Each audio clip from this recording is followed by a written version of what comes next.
Greetings, ladies and gentlemen. I usually like to start these presentations with some sort of personal vignette.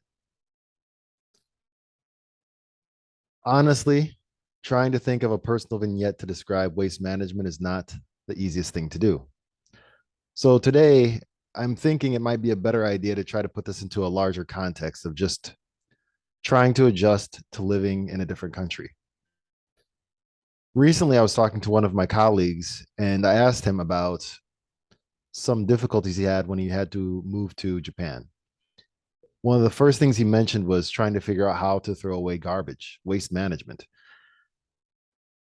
When you think about it, you're in a new country, you don't necessarily speak the language, you don't understand the customs or the rules. Every little thing starts to add up as far as stresses and difficulties with adjusting.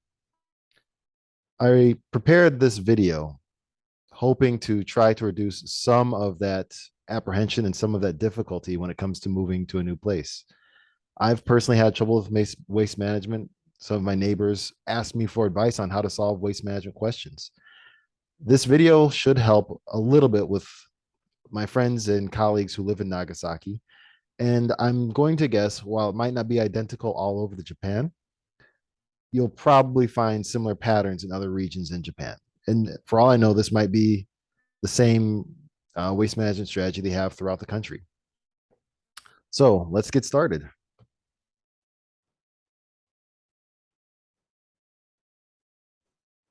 So as we begin, I want to introduce something. If you take a look here, I have a visual aid for you. As you can see, it's a plastic bag.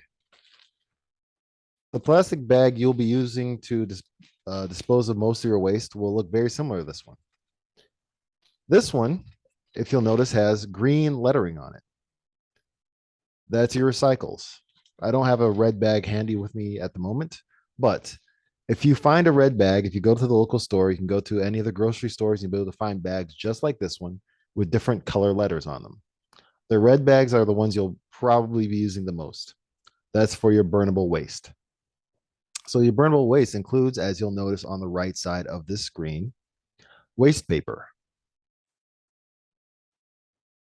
wood or bamboo, kitchen waste. So what I mean by this is food or mm, bio material that food comes in, so like eggshells or banana peels. I wouldn't call that exactly food. It's kitchen waste. Used cooking oil. So they actually mention in the information pamphlet, don't just pour used oil in the bag, obviously, and don't pour that down the sink. Get a paper towel. So let's come back here.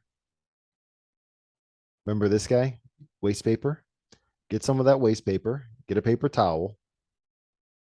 And whatever it is, the pot or the pan that you've been using to cook your food, fry your steak, um, use that paper to wipe up all the oil and then put that oil in the red bag. Not the red bag, the plastic bag with red lettering. We have plastic products also, but as a precaution, when I say plastic products, understand we're not looking at just everything made out of plastic. So if it's a bottle, there are specific bags, usually recycling for that. So it's not any type of plastic. It's like for a plastic container that you use as a pencil case or something like that. Clothes, if you want to dispose of clothes, go in here. Disposable diapers and sanitary napkins would go in here also. Then finally, rubber and leather products would also go in burnable waste. So as you can see, this is a very, the red bag, the red lettered bag is one you'll be using a lot. One you'll be using not as much, but you're still going to need is your non-burnable garbage bag. So this has blue letters. So I was talking about the previous bag is covered in red letters. The blue letter bag is where you put your spray cans, your metal, lighters, razors, and be intelligent about this. While the while the non-burnable garbage bag is for razors, I would strongly recommend against just dropping razors in the bag. It's probably a good idea to wrap them in tape or plastic or something else to protect whoever is going to picking that bag up. So don't just drop razors that are uncovered in the bag. Glass, ceramics, broken fluorescent tubes. Notice I mentioned broken because unbroken fluorescent tubes go in different waste management strategy.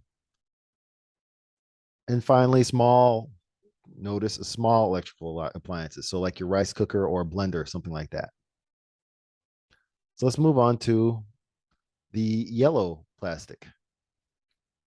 So this is for plastic packaging. So if you're looking at like used plastic bags or the food trays, like your eggs come in. So if you have a tube like your toothpaste, used toothpaste will go in this package or in this yellow lettered bag. Snack packs, so empty bags of Cheetos, things like that. Yogurt containers, wrapping, styrofoam, shampoo bottles. So I put shampoo, but that's shampoo and conditioner or shampoo and conditioner. Finally, plastic bags. So I think you're starting to notice there's a lot of different types of trash for a lot of different things. This video hopefully will be kind of helpful for you as you're adjusting here. You can't really just guess where all these things go. There is a pamphlet going around, but if you've lost yours, if you've never gotten one, that's what this video is for. So finally, we have our green letters. So if you recall, it's like we have here, green letters. There's a hint right here for the types of things that go in the bag. So empty, notice empty. Do everyone a favor. Go to the sink, wash your empty cans out with water so they don't attract pests, and then drain them and put them in the bag. With your empty bottles, it's recommended that you remove the wrapping and take off the bottle caps. Finally, your metal pans and pots. So all those go in the same green letter bag. So is that all the things you can do for waste management? Well, there's a little bit left. So if you have old containers of paper, so like big stacks of newspaper or cardboard, there is a container where you can put those and they'll be collected probably once or twice a week. You're supposed to take something like twine or yarn and wrap them up into a package so it's not spilling all over the place. Try to wrap it tightly. And that's how you get rid of your paper, like your big bundles of paper or cardboard. Now, generally, next to that same container for the paper is another container for fluorescent tubes. Notice we talked about fluorescent tubes earlier. There's a difference between the previous tubes and these tubes. These tubes are not broken. So if you have fluorescent tubes that are not broken, they go into a container near your waste paper container. If I'm not mistaken, there's also a bucket where you can place your cylindrical batteries. Then finally, when it comes to oversized garbage, here's where it gets a little bit difficult. For Nagasaki Prefecture, there is a phone number that you call, and you have to make a reservation for someone to come and pick up your garbage. And you probably have to pay more for your garbage to be picked up. I don't have the phone number handy. I'm sorry, but for anything like a desk or television or bed, there is a phone number you call to make a pre-arrangement for someone to come collect it. Your landlord might be able to help you with that. Your friends might be able to help you with that. And I've noticed on Facebook, there are often community members who are willing to buy things from you rather than having to go through this hassle. So be open-minded. The whole spirit of this whole waste management system is to reduce waste and the impact on the environment. If instead of throwing something away, a friend of yours can take it off your hands for you, maybe even pay you for it, that's probably the best system. That's all the waste management advice I have for you today. But the last thing I have to mention is that these go in specific containers that match the information on your bags. So you'll walk outside of your apartment, maybe within a block or a half block, probably within one block, you'll be able to find some place to place your waste. Notice what color the sign is and notice what day it is, because there's usually a pickup day. You want to get your trash there before 8 a.m. on that day. Also, if it's something especially that might attract pests, so especially like your burnable garbage where you have cooking oil or food waste, it's better to wait until just before 8 a.m. to put that out there so you don't have cats tearing it apart or whatever type of animals might be going through it.